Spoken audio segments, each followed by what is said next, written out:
Saludos chicas, chicos, nos reencontramos en un video más. El día de hoy vamos a abordar un examen de estudios sociales Zapandí o noveno año, quinta etapa. Primero, invitarlos a suscribirse al canal para estar pendiente de las notificaciones de nuevos videos.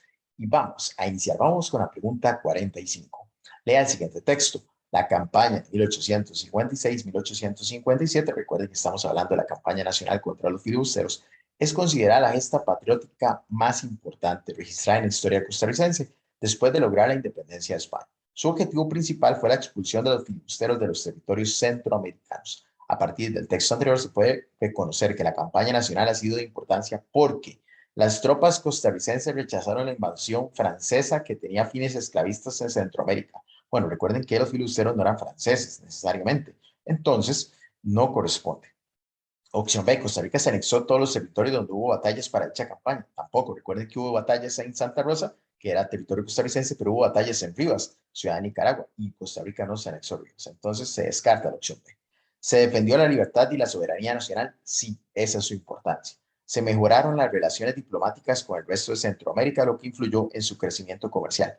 No corresponde porque la importancia fue la opción C. Muy bien, seleccionamos y enviamos. Vamos a la pregunta 46. Lea el siguiente texto. El 27 de abril de 1870, Jesús Jiménez Zamora fue derrocado, es decir, le dieron un golpe de Estado por Tomás Guardia Gutiérrez, luego de que este y sus aliados tomaran por la fuerza los cuarteles del ejército en San José y Cartago.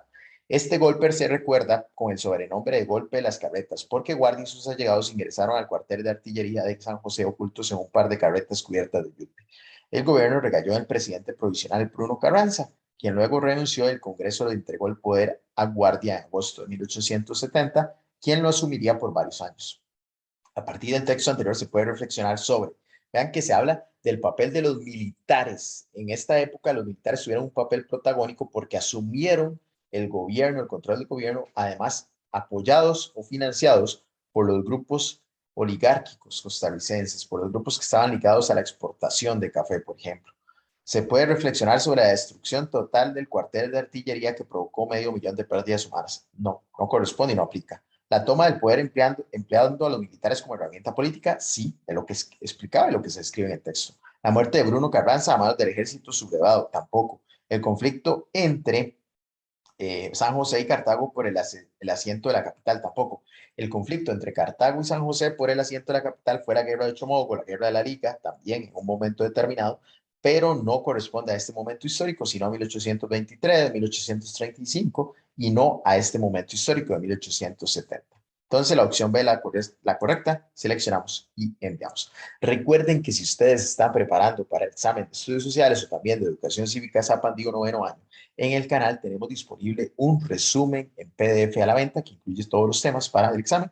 Acá abajo, en la descripción del video, se encuentra el número al que pueden escribir para que le brinde la información si gusta adquirir el resumen en PDF. Vamos a continuar con la pregunta 47. Considera el siguiente esquema. Razones que explican el ascenso de los militares al poder en Costa Rica durante la segunda mitad del siglo XIX. Estamos hablando de 1850 en adelante. Establecieron alianzas con los sectores influyentes de la sociedad costarricense. Sí, recuerden que lo mencionamos, las oligarquías cafetaleras, por ejemplo. Y viene un espacio. ¿Cuál opción completa correctamente ese espacio? Combatieron posturas autoritarias de los grupos poderosos en defensa de la libertad ciudadana, lo cual les permitía ascender popularmente. No es correcto. Más bien defendieron intereses de los grupos poderosos, de los grupos influyentes, que era lo que se describía en la opción que está acá más arriba. Formaron partidos políticos democráticos de corte conservador aceptados por la sociedad. Tampoco. No necesitaron formar partidos políticos porque dieron golpes de Estado. Defendieron a los sectores vulnerables en todo momento como estrategia eficaz para tener el apoyo de los sectores populares. Vean que no, que establecieron alianzas con sectores influyentes, no los sectores vulnerables. Entonces debería ser la opción D. Crearon negociaciones con la élite cafetalera, lo cual les otorgó un papel clave en determinar quién accedía al poder y así obtener ellos privilegios. Entonces la opción D sí es correcta. Sería la opción D la correcta. Seleccionamos y enviamos. Muy bien. Vamos a la pregunta 48. Vamos a leer primero la pregunta. ¿Cuáles aspectos de los anteriores corresponden a dos reformas realizadas por los gobiernos liberales entre 1870 y 1890 en Costa Rica? Dos reformas liberales. Recuerden que estas reformas liberales iban en contra, muchas veces, en algunos países latinoamericanos, del papel de la influencia política, ideológica que tenía la Iglesia Católica. en distintos aspectos de la sociedad. Entonces, secularización de los cementerios fue, por ejemplo, una de esas reformas realizadas porque la Iglesia Católica tenía el control de los cementerios. Entonces, en Costa Rica, a partir de un momento histórico, las municipalidades se hicieron cargo de los cementerios. Entonces, la uno sí. Obligatoriedad de asistir al prekinder y kinder no corresponde, y sí la expulsión del obispo Bernardo Augusto Tiel. Creación del bono de la vivienda no corresponde, y sí 1 y 3. Entonces, por tanto, 1 y 3 sería la correcta. Seleccionamos y enviamos. Vamos a la siguiente pregunta, la pregunta 49. Recuerden que ustedes pueden practicar de manera gratuita esta prueba o la que esté disponible en socrative.com. Zapandi 2030 sería la habitación, como se muestra acá en la parte superior de la pantalla.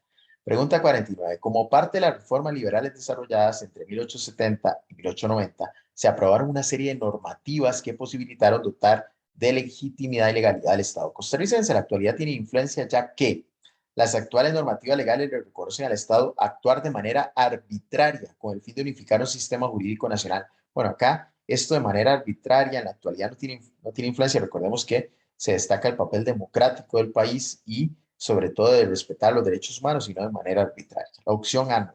Las leyes y reglamentos en general permiten que el Estado delimite el libre accionar de las personas según su ideología política. Bueno, esto de limitar el libre accionar de las personas según la ideología que tengan no sería una acción política democrática ni positiva en la actualidad. Entonces, la B tampoco. Los habitantes en general están amparados bajo una serie de leyes que fijan y delimitan el actuar de los individuos, y esto sí.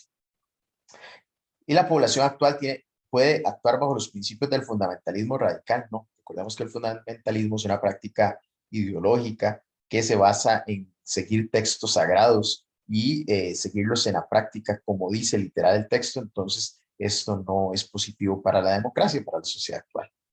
En defensa y goce de sus libertades, no sería. Entonces, la opción C sí, enviamos. Vamos a la pregunta 50. Vamos a leer la pregunta primero. ¿Cuáles números de los anteriores describen dos factores que impulsaron la expansión del banano en Costa Rica para el siglo XX? Estamos hablando de 1900. La construcción del ferrocarril del Caribe, sí. La creación de un enclave bananero, sí. Para abrir el mercado al banano se estableció un acuerdo conjunto en donde si un importador compraba café, también debía adquirir un porcentaje de la producción bananera. No, recordemos además que el país era muy dependiente del mercado internacional, de la economía agroexportadora, y no podía imponerle a los países del mundo para que nos compraran nada. El gobierno regalaba tierras en todo el país para aquel que se dedicara a cultivar banano exclusivamente. Tampoco, esto no fue así. Entonces, 1 y 2 sí, seleccionamos la 1 y 2, dos factores que impulsaron la expansión del banano en Costa Rica. Con la United Fruit Company, recuerden que así fue la empresa. Vamos con la siguiente pregunta, identificando razones que explican la construcción del ferrocarril a la región Caribe costarricense. 1. Extender el cultivo del café por interés de los productores hacia toda la provincia de Limón. Bueno, más allá que extender el cultivo del café, no es necesariamente una respuesta que explica la construcción del ferrocarril. Explotar las bellezas escénicas de las playas del Caribe y los bosques tropicales e impulsar las tradiciones en la región. Bueno, tampoco esa era la meta con la construcción del ferrocarril. 3. Impulsar un puerto en el Caribe, que reduciría a la mitad los costos y el tiempo de transporte del café a Europa. Esto sí, porque el puerto muchas veces estaba en el Pacífico, Punta Arenas, por ejemplo, y desde ahí se llevaba, tenía que recorrer hasta la zona de Cabo de Hornos en el sur de América y recorrer y llegar, cruzar el Atlántico. Entonces, si se creaba un puerto en el Caribe, se podía llevar directamente desde el Caribe costarricense, cruzar el Atlántico y llegar a Europa, un viaje más corto. Entonces, la 3 sí, tener una vía más rápida y mejores condiciones para las exportaciones e importaciones hacia Estados Unidos de América, por ejemplo, también porque en este caso se podía comerciar con la costa atlántica de los Estados Unidos de América. Entonces, sí, es correcto, 3 y 4 serían las opciones. Seleccionamos y enviamos. Muy bien. Vamos a la pregunta 52. Agricultura en Costa Rica. Es el principal exportador de frutas y vegetales de Centroamérica. Existen 554 compañías que exportan 329 productos frescos a 100 destinos. Vean qué montón de países. Se procuran los más altos estándares de producción para mercados internacionales.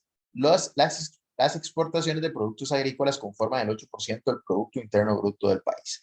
Productos como piña, melón, sandía, banano, yuca, plantas ornamentales, flores y follajes fueron las principales exportaciones agrícolas en el COVID-19. A partir de la información anterior se puede reconocer que Costa Rica cuenta con un potencial agrícola relevante. Sí, podría ser la opción. Recordemos que hay que leer todas con mucho cuidado. ¿Es el primer exportador de frutas y verduras del continente americano? No. De Centroamérica sí. Se afirma en el texto. Del continente americano no. Entonces no. ¿Exporta frutas tropicales exclusivamente? No, vean que exporta distintos, desde frutas y vegetales y no frutas tropicales. Posee un sector agropecuario poco explotado, no vean que sí se explota y genera un 8% del Producto Interno Bruto inclusive del país. Entonces la opción A sería la respuesta idónea a la pregunta. Muy bien, cambiamos. Vamos a la pregunta 53. Dice, lea el siguiente texto. Si en estos meses de pandemia no ha fallado la disponibilidad de alimentos en Costa Rica, ha sido por el trabajo tenaz y a menudo no reconocido de los agricultores y agricultoras, expresó el decano de la Facultad de Ciencias Agroalimentarias de la Universidad de Costa Rica, el doctor Luis Felipe Arauz, quien destacó que el sector agro de nuestro país produce alrededor del 70% de la canasta básica alimentaria. A partir del texto anterior se puede reconocer la desaparición del sector agropecuario como consecuencia de la pandemia de COVID-19. No, eso no es lo que se escribe, sino que se destaca la importancia de este sector en la actualidad. Relevancia que tiene la importación de productos para abastecer todo el mercado nacional, no, más bien es la relevancia que tienen las personas agricultoras costarricenses en en el impacto para el mercado nacional, para la canasta básica. Importancia de la agricultura para el consumo interno de la sociedad, en la sociedad actual, sí podría ser. Escasez en un 50% de los productos de la canasta básica, ¿no? Vean que habla de que se genera, gracias al sector agrícola costarricense, alrededor del 70% de la canasta básica. Entonces, la opción C sería la ideal para responder a la pregunta. Muy bien, vamos a la pregunta 54 y penúltima. Dice, era la planta comestible que representa la identidad y el origen del pueblo indígena, en forma de pozol, mazamorra, bizcochos, chorreadas, panes o tortillas, y sigue siendo consumido hasta nuestros días. Estamos hablando de cuál producto, base de la cultura alimenticia nacional: arroz, garbanzo, lenteja y maíz. En este caso es maíz, por lo que se describe en el texto, perdón, es maíz. Seleccionamos y enviamos. Y vamos a la última de las preguntas. Agradecerles por acompañarnos hasta acá. Recuerden que las 5 etapas del examen están disponibles para que ustedes las puedan revisar las veces que gusten en la descripción. Acá abajo en la descripción del video están de manera gratuita todas las 5 etapas del video para que ustedes la puedan revisar, puedan prepararse, recibir la explicación de los distintos temas. Al igual que en otras expresiones de la cultura de la época, la importación de los estilos europeos se explica por la visión eurocéntrica tan característica de la Costa Rica del siglo XIX, es decir, de 1800, bajo la cual la sociedad nacional expresaba sus tendencias culturales. Todas estas manifestaciones eran un indicio de que los cambios en el estilo de vida en el país a fines del siglo XIX, cuyos hábitos de consumo se asemejan en la actualidad al. Entonces, ¿qué es lo semejante? Bueno, en la actualidad ustedes saben que hay costarricenses o sociedad en general, no todos por supuesto, pero que les gusta tener ropa de marca de otros países, escuchar música de otros países, ver series de otros países. Entonces, esto forma parte de una visión eurocéntrica que era característica de la Costa Rica del siglo XIX. Optar por la compra de bienes de los artesanos costarricenses sobre productos importados, no. Rechazar los productos extranjeros por parte de los consumidores, tampoco. Preferir productos importados por el hecho de ser fabricados en el exterior al considerar que dan estatus social, sí, eso sí. Esa era una característica de la visión eurocéntrica del país en el siglo XIX. Existir una tendencia a favorecer al productor nacional sobre el extranjero, tampoco. La opción C, la correcta, seleccionamos y enviamos. Estamos llegando al final de esta etapa. Invitarlos a suscribirse al canal, seguirnos en redes sociales y nos veríamos en próximos videos. Saludos.